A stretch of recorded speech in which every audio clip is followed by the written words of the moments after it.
Mobile on করলে ফেসবুকে দেখতে পাচ্ছি কেক পুডিং ভাইরাল। দোকান দিয়ে বসছে, অনেকে বেচাকেনা করতেছে দেখে আমার অনেক ভালো লাগতেছে। কিন্তু ভাই আমি দোকান দিয়ে বসবো না।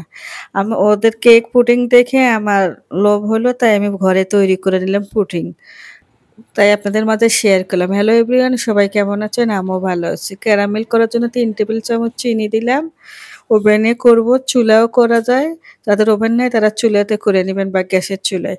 তো আমি ওভেনেই করে নিচ্ছি।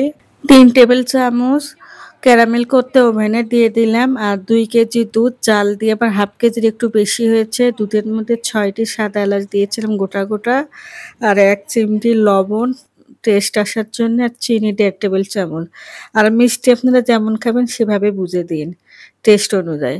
তা আমার দুধটা ৫-৬ ঘন্টা আগে জাল দিছে, ভিডিওটা নিতে পারি নাই। তো যাই হোক, আমার দুধটা ঠান্ডা একদম। ৪টি ডিম ফেটে নিলাম আর ১.৫ টেবিল চামচ চিনি দিয়েছি বললামই। আর আপনারা যদি বেশি করতে চান বাড়িয়ে দিবেন, আর কম করলে পরিমাণগুলো কমিয়ে দেবেন। ক্যারামেল আমার ঠান্ডা হয়ে গেছে, ওই পাত্রে আমি ছেঁকে নিব। হচ্ছে নিচে ময়লা যদি না থাকে এই কারণে, ডিমের খোসা বা সাদা অংশ ডিমের আর দুধের সর ছেঁকে নিলে সফট হয় দোকানের মতন, খেতে ভালো লাগে। তো যাই হোক, আমার ছেঁকে নেওয়া শেষ। আমি হচ্ছে ওভেনে দিব, পানি ছাড়া তো পুডিং হয় না। পিজ্জার প্লেটে আমি টিস্যু ৫-৬টি দিয়ে ওভেনে দিয়ে দেব। আর ২০ মিনিট অপেক্ষা করব।